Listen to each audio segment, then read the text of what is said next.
प्रभु मुझे सहारा है तेरा, जग के पालनहार।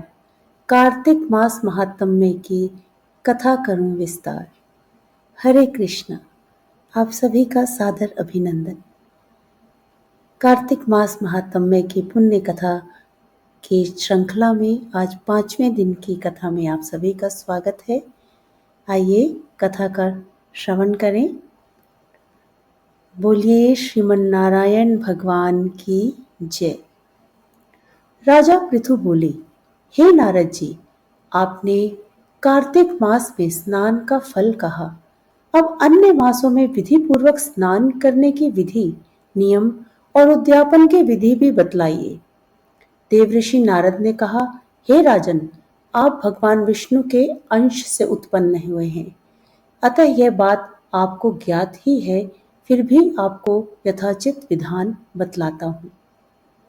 अश्विन माह में शुक्ल पक्ष की एकादशी से कार्तिक के व्रत करने चाहिए। ब्रह्म मुहूर्त में उठकर जल का पात्र लेकर गांव से बाहर या पूर्व अथवा उत्तर दिशा में जाना चाहिए। उसके बाद जो मनुष्य मुख शुद्धि नहीं करता, उसे किसी भी मंत्र का फल प्राप्त नहीं होता है। अतः दांत और जीभ को पूर्ण रूप से शुद्ध करना चाहिए और निम्नलिखित मंत्र का उच्चारण करते हुए दातुन तोड़नी चाहिए। हे वनस्पते, आप मुझे आयु, कीर्ति, तेज, प्रज्ञा, पशु संपत्ति, महाज्ञान, बुद्धि और विद्या प्रदान करो। इस प्रकार उच्चारण करके वृक्ष से 12 अंगुल की दातुन ले। दूध वाले वृक्षों से दातुन नहीं लेनी चाहिए। इसी प्रकार कपास, कांटेदार वृक्ष तथा जले हुए वृक्ष से भी दातुन लेना मना है, जिससे उत्तम गंध आती हो और जिसकी टहनी कोमल हो, ऐसे ही वृक्ष से दंत धावन ग्रहण करना चाहिए। प्रतिपदा, अमावस्या, नवमी, छठी, रविवार को चंद्र तथा सूर्य ग्रहण में दातुन नहीं करनी चाहिए। तत्पश्चात भली भांति स्नान करके फूल माला, चंदन और पान आदि की पूजा की सामग्री लेकर प्रसन्न चित्त व भक्ति पूर्वक शिवालय में जाकर सभी देवी देवताओं को अर्घ्य, आचमनीय आदि वस्तुओं से पृथक पृथक पूजा करके प्रार्थना एवं प्रणाम करना चाहिए।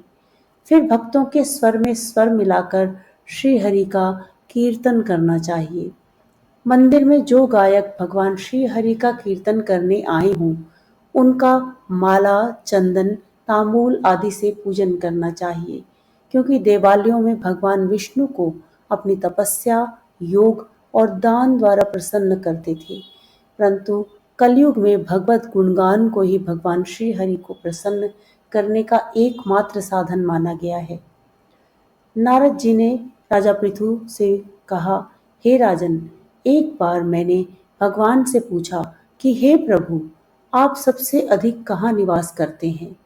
इसका उत्तर देते हुए भगवान ने कहा, हे नारद, मैं वैकुंठ या योगियों के हृदय में ही निवास नहीं करता हूँ, अपितु जहाँ मेरे भक्त मेरा कीर्तन करते हैं, मैं वहाँ अवश्य निवास करता हूँ। जो मनुष्य चंदन, माला आदि से मेरे भक्तों की पूजन करते हैं, उनसे मेरी ऐसी प्रीति होती है जैसी कि मेरे पूजन से भी नहीं हो सकती। नारद जी ने फिर कहा, शिरीष, धतूरा, गिरिजा, चमेली, केसर, कंदार और कटहल के फूलों व चावलों से भगवान विष्णु की पूजा नहीं करनी चाहिए। अड़हल, कंद, गिरीश, जूही, मालती और केवड़ा के पुष्पों से भगवान शंकर की पूजा नहीं करनी चाहिए। जिन देवताओं की पूजा में जो फूल निर्दिष्ट हैं, उन्हीं से उनका पूजन करना चाहिए। पूजन समाप्ति के बाद भगवान से क्षमा प्रार्थना करनी चाहिए। यथा, हे सुरेश्वर, हे देव, न मैं मंत्र जानता हूँ, न क्रिया, न मैं भक्ति से भी हीन हूँ। मैंने जो कुछ भी आपकी पूजा की है, उसे पूरा करें। ऐसी प्रार्थना करने के पश्चात साष्टांग प्रणाम करके भगवत कीर्तन करना चाहिए, श्री हरि की कथा सुननी चाहिए और प्रसाद ग्रहण करना चाहिए। जो मनुष्य उपरोक्त विधि के द्वारा भगवान विष्णु की पूजा करते हैं, कार्तिक व्रत का अनुष्ठान करते हैं, वे जगत के सभी सुखों को भोगते हुए अंत में मुक्ति को प्राप्त होते हैं। तो बोलिए श्री कार्तिक महात्म्य की जय। श्री वृंदावन बिहारी लाल की जय। ओम नमो भगवते वासुदेवाय। ओम नमो भगवते वासुदेवाय। ओम नमो भगवते वासुदेवाय।